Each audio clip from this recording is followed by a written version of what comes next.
Hello there friends, the final championships of this insane season are kicking off. There have never been so many transfers and rumors before. It's the perfect time to see what the new lineups are capable of. Cadian's last dance in Heroic, the match of the year between Navi and Cloud9, Astralis' major slump, and much more. As always, don't forget to hit that like button and subscribe to the channel. Without further ado, let's get straight to it. As always, we start with the official reshuffles. There have been several of them. For example, Glaive has finally left Astralis, which is not surprising, but it's still unbelievable. This 7-year story has come to an end, finally. Glaive posted a lengthy letter thanking the fans for this incredible 7 years and said that a new challenge awaits. According to rumors, the great captain is supposed to join ENCE. According to Overdrive, it's already a done deal. Also, Kuban will be the new coach. In short, ENCE is undergoing significant reshuffles, and it looks like we're going to see an entirely new lineup very soon. Next, all the rumors about Team Liquid have finally been confirmed. They extended Nav's contract until he's 26 and kept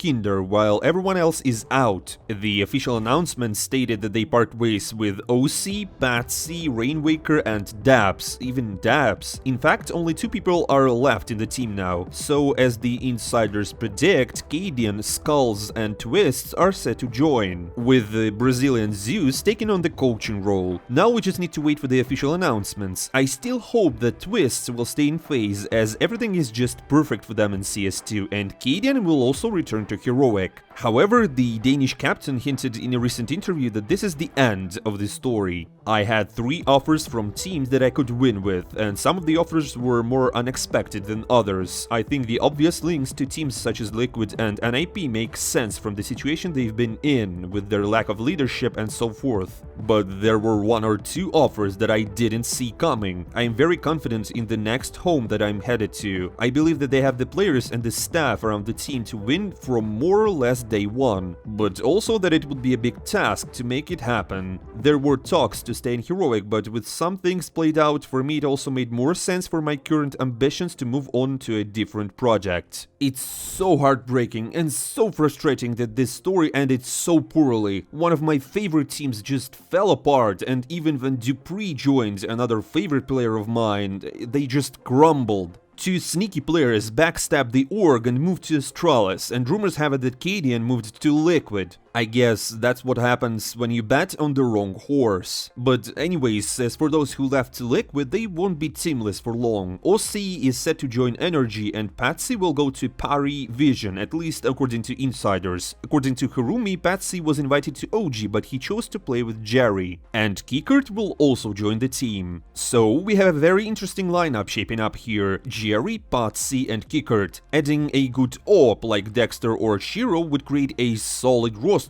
According to Overdrive, XSC Power, X5, and Raging are set to leave the team. The reason for these significant changes is pretty simple. They haven't shown anything in this lineup. Their shameful exit from the Pari Please tournament was the last straw for the org. By the way, the former Navi legend Seized won this tournament, helping his team to return to HLTV top 30, 9 pandas I mean. It seems that another player following Boomwich wants to break the curse that there's no career after Navi.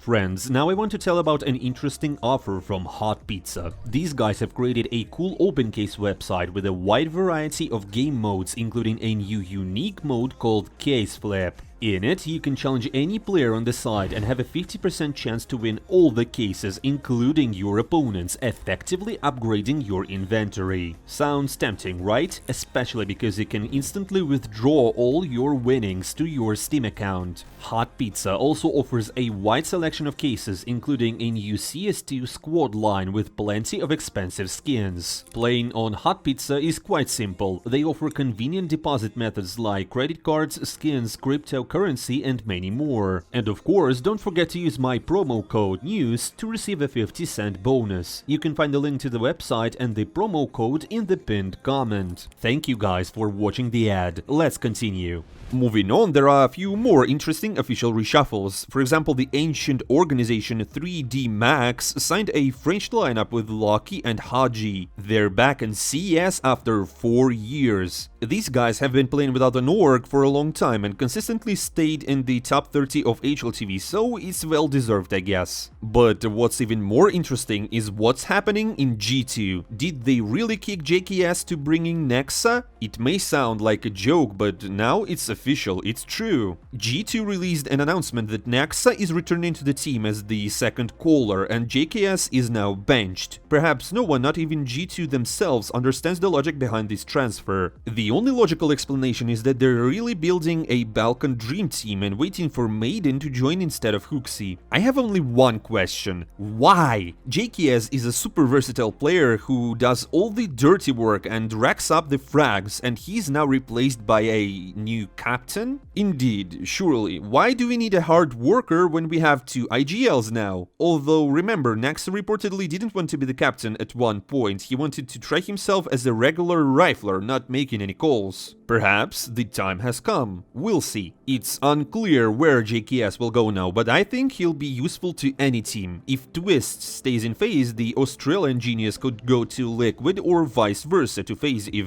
Twist's moves. He could go to Ants with Glaive or to Falcons. In short, there are many options, and I don't think that JKS will just disappear from the scene. Finally, there are two official announcements left. First, Neo passed the trial period and became the full-fledged coach of FaZe. Congratulations to the legend, especially since the team hasn't lost in CS2 at all. Have you seen what they came up with at Blast? They just brought Robin with them. That's honestly a pretty awesome thing to do if you're playing a tournament. And Kerrigan said that they just brought him for the atmosphere, for the vibes. And it works out pretty well. And the last official announcement for today is that 9 signed Jacob. And that's it. We've covered all the most interesting reshuffle news. Now we have a bunch of interviews. Blast likes to bombard us with content, so let's go through some most interesting ones. And the first one will be B1AD3. Yes, I am the captain. I don't know why Cloud9 didn't want to talk about it. On the very first day, when we tried to discuss the new structure, we decided that I would be the IGL and Electronic would be the guy helping me, just like it was in Navi. It worked there, so why not repeat it? So we went back to what we had. It would be easier for us to create the structure. Also, on many maps, I am the main sniper. And here's what Electronic says about the period when he was the IGL. We just screwed up in the previous Cloud9 roster. We didn't have the connection we expected. It was quite tough. We couldn't build a system that could work with the lineup, so Shiro decided to leave.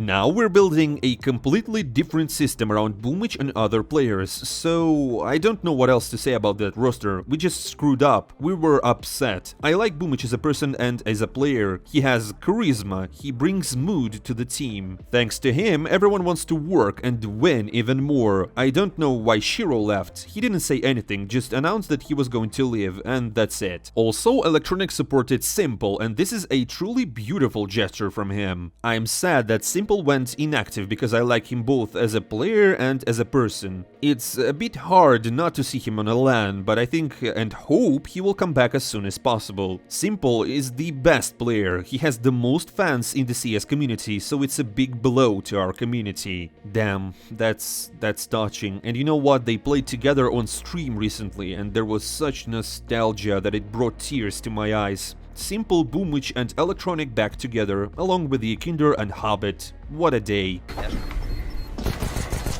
Не, ну все, тут по-серьезному надо, короче. Ну они чё жестко Да. взялись. Да, не Чё, хватает бай? еще двух игроков. Так, Бай. или не? Кирюха, на тебя. Потренируйся, Реально, потренируй на завтра Есть. перед игрой. А не в окне вот это вот.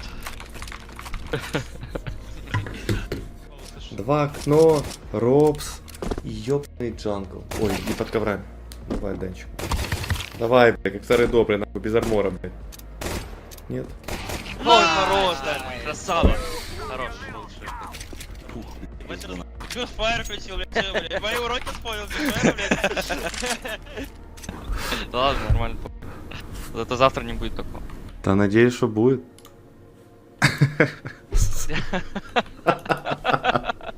Also, S1MPLE during the stream mentioned that it was very pleasant for him to play with former teammates and he felt a strong sense of nostalgia. So, is it time to move to Cloud9, bring along Beat and Blade and once again dominate the pro scene? Well, and jokes aside, when will S1MPLE return? Blade has answers and he shared it in an interview. Of course, replacing S1MPLE is difficult. We know he's one of a kind, that's obvious. I actually thought about this earlier. How many players are there like S1MPLE in case something happens? He moves to another team, ends his career, goes inactive, or switches to Valorant, for example. There aren't that many players like him on the horizon, so we had to acknowledge that there are other teams without S1MPLE, and they survive, evolve, and go their own way. I just accepted that we need to be the same, build our team piece by piece. Of course, it's possible he'll come back. It depends on many circumstances, how he feels, what the motivation is, how the team feels, whether we find a common vibe in the coming months, and all that. But he's unlikely to return before the major. More likely no than yes. Something unexpected would have to happen. At the moment, we have a clear plan of what we want to do in terms of gameplay, meta, role distribution, and everything. We need to balance everything now, so it would be foolish to change something again before the major, as it would disrupt the system. So more likely no than yes. Okay, so S1MPLE won't be returning to Navi anytime soon, but the road to Cloud9 is still open, you know? It's pretty easy, just prepare around $5 million for the buyout, and it's a done deal. By the way, rumors have it that Cloud9 wants to buy a slot at Blast from EG. Honestly, that's excellent news. And speaking of Blast, let's take a look. Here's how the tournament system works. Group stage, lose twice, you're out. Win at least once, you're in the playoffs. The best teams earn points and join others at the main Blast in December, World Finals. There's only one spot left, and Astralis, Cloud9, and Complexity will compete for it. So what are the results? Here's the bracket with the outcomes of the first 2 days. In the opening match, FaZe faced NIP. There's not much to say about this match, honestly. FaZe simply destroyed NIP, beating them 13-6 on their worst map, Vertigo, and then 13-9 on their nuke. But obviously, we were all watching Blast for the next match. It was expected to be really hot, judging by the lineup. And of course, I'm talking about Cloud9 versus Navi. And most importantly, it lived up to the expectations. The teams clashed on all 3 maps, leaving the fans satisfied. Electronic was shining particularly bright during the match, returning to the role of a rifler and showing incredible results with a 1.44 HLTV rating. Surprisingly, Navi's newcomer Wonderful performed the best on their side, achieving a 1.30 rating and becoming the team's top player. A great debut for the youngster, even considering the team's loss in this meeting. Here's what Electronic said after the game. For us, this was a special match because I played for Navi for about 6 years. Perfecto and Boomich also played there, so yes, there's big story around this match. First and foremost, we're just happy that we won. It was a really tough match, and in some rounds we made a lot of mistakes. Right now, the atmosphere in the team is a bit better than it was in the previous lineup. I'm probably not that good as a captain, I don't know. The problem is that I'm very emotional. I could get angry when I saw that something was going wrong on the map. I probably wasn't good enough at that. Next up, Vitality convincingly defeated Heroic 2-0, largely thanks to Spink's stellar performance. By the way, the newcomer to the team, Mezi, made his debut for Vitality also. He didn't have the same standout performance as Wonderful, but it's a bit of a different case. When you have monsters like Zyvu and Spinks on your team, sometimes you might not even get the chance to make an impact, let alone shine. The next match was nothing short of a birthday gift for Grim. Initially, Complexity easily won Astralis pick with a score of 13-9, but on their overpass they were trailing behind with a devastating score of 2-12. The Danes had to force the game to the third map, but seemingly decided to give Grim an insane comeback for his birthday. Now listen to this, Complexity secured 14 rounds, just imagine, 14 rounds in a row, and won the overtimes with a score of 16-12. One of the greatest comebacks ever. Happy birthday, Grim. Moving smoothly into the second day of play, Navi faced off against NIP. Throughout the match, Navi were stronger and secured a clean 2-0 victory. It's reassuring to see that Navi can win even without the legendary Simple. Now, let's talk about the highlight match of this blast so far. Cloud9 and FaZe battled fiercely, going all out. The match went to 3 maps, and on the decisive Anubis, we witnessed double overtimes. At one point, Cloud9 were on the brink of ending FaZe's win streak, leading 15-12. However, the comeback clan miraculously turned the game around and emerged victorious in this encounter. FaZe is truly making history in the early days of CS2 right before our eyes. Following that, we had another exciting match, the derby between the Danish teams Heroic and Astralis. In my opinion, they couldn't come up with anything better than this on the gaming day. Granted, Heroic easily won the first map and they were leading 11-4 on the second, but kudos to Astralis for not giving up and delivering a fantastic comeback, pushing the game to overtimes. Unfortunately, they couldn't take the series to the third map, but fans thoroughly enjoyed the intense clash between the two rivaling teams. Closing out the second day, Vitality faced Complexity. Complexity has been showcasing strong gameplay recently, and this time was no exception. Despite a complete failure on their Anubis, the team managed to put up a good fight against the current major champions on Nuke, defeating Vitality in overtimes. However, on the third map, Vitality once again proved to be much stronger. So the group stage of Blast has finally concluded. As a result, NIP and Astralis were eliminated from the tournament, while all the other teams advanced to the playoffs. Now, let's briefly discuss the results of the already completed quarterfinals. In the first quarterfinal match, we had Cloud9 facing Heroic. Both teams are dealing with roster issues, but I think everyone would agree with me that Heroic has much bigger problems. The org has just lost its main stars, Stavn and Yabi, and Kaden, the team captain, is playing his last tournament for this org. Therefore, it's not surprising that Heroic lost to Cloud9 with a score of 2-0. However, despite the result, I would highlight Heroic here. The way Heroic fought on their Nuke, considering the fact that the Danes essentially played as a mix in this tournament, is at least respectable. Moreover, the guys were able to show their character, giving hope that Heroic will still remain among the top teams in the world after Kaden's departure. So it will be interesting to see what Heroic will achieve in the future tournaments after Kaden leaves for Team Liquid. As for the result of the second quarterfinals, it turned out to be much less predictable than the first. Complexity defeated Navi with a score of 2-1. I'm sure the result of this match surprised many. Complexity obviously continues to pleasantly surprise their fans, which cannot be said for Navi. It's no secret that Nada's Vincere is going through their worst times possibly. And the main question is, can they still be on top without Simple? Don't forget to share your thoughts and opinions in the comments. We will discuss it all thoroughly. Now, that's all from me, friends. Let's continue watching and enjoying the top matches of the Blast playoffs. I won't say goodbye for a long time. See you soon.